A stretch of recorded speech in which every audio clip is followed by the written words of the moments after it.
Kitab Bilangan seringkali diabaikan karena memiliki nama yang sangat membosankan. Ya, sangat disayangkan. Dalam tradisi Ibrani, nama kitab ini adalah Bamidbar, yang berarti di padang belantara.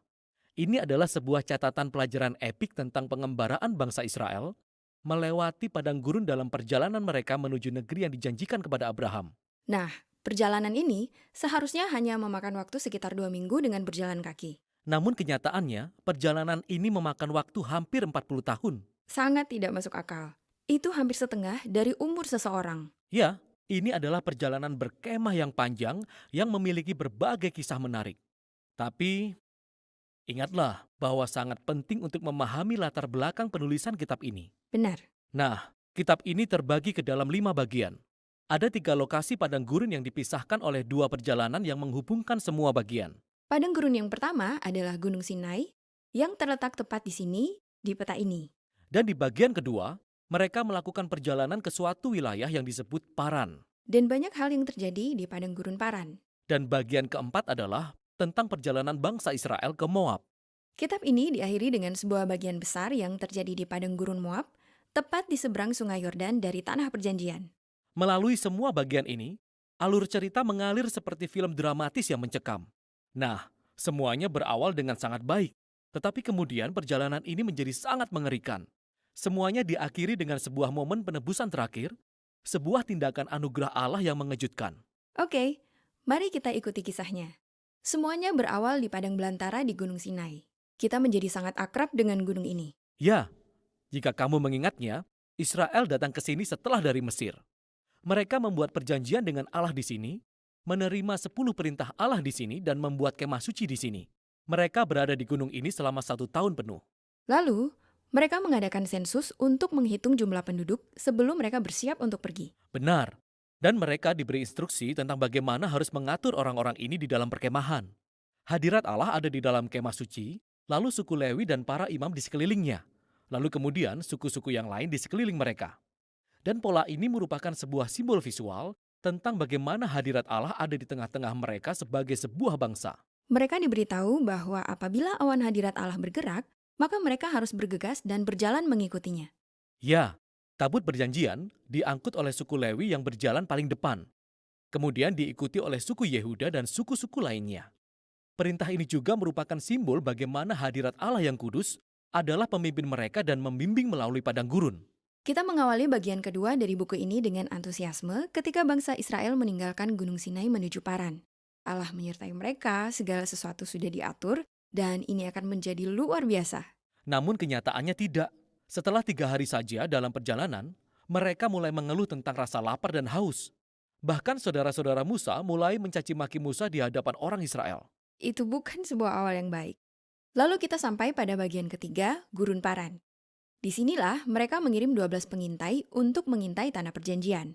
2 dari para pengintai itu kembali dan mereka sangat optimis. Tetapi 10 pengintai lainnya sangat ketakutan dan mereka tidak percaya kepada Allah.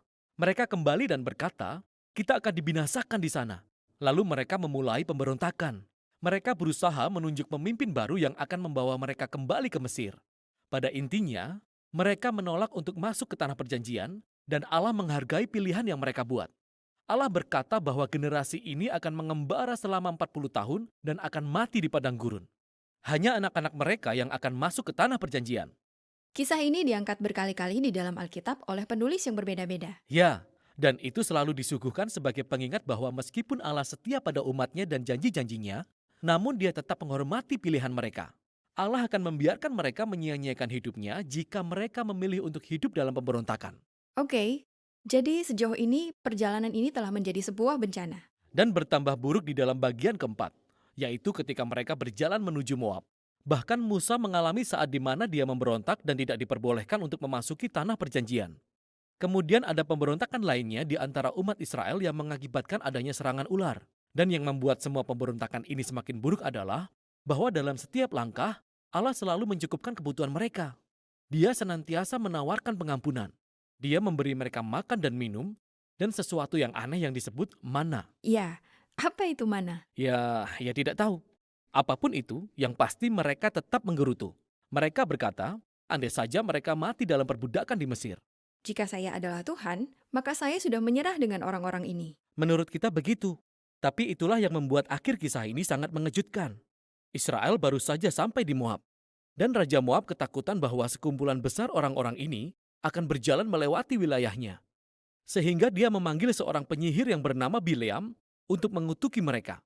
Bileam bersungguh-sungguh dengan apa yang dia katakan. Ya, jadi Bileam berkata, "Oke, saya akan berdoa kepada Allah Ibrani. Mari kita lihat apa yang akan terjadi." Sebanyak 3 kali Bileam mencoba untuk mengutuki bangsa Israel. Namun hanya berkat yang keluar dari mulutnya. Yang paling mengejutkan adalah saat ucapan berkatnya yang terakhir. Bileam menubuatkan bahwa dari bangsa Israel akan muncul seorang raja yang hebat.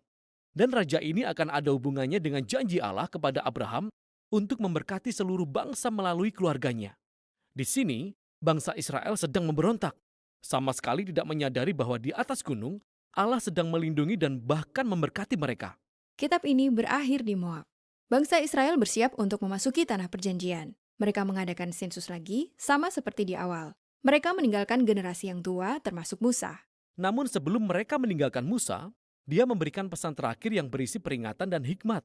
Dan pesan tersebut yang akan dibahas dalam kitab selanjutnya, yaitu kitab Ulangan. Yesus, Raja yang berbeda, sangat berkuasa namun penuh cinta. Yesus, Raja yang berbeda, semuanya dia miliki, tapi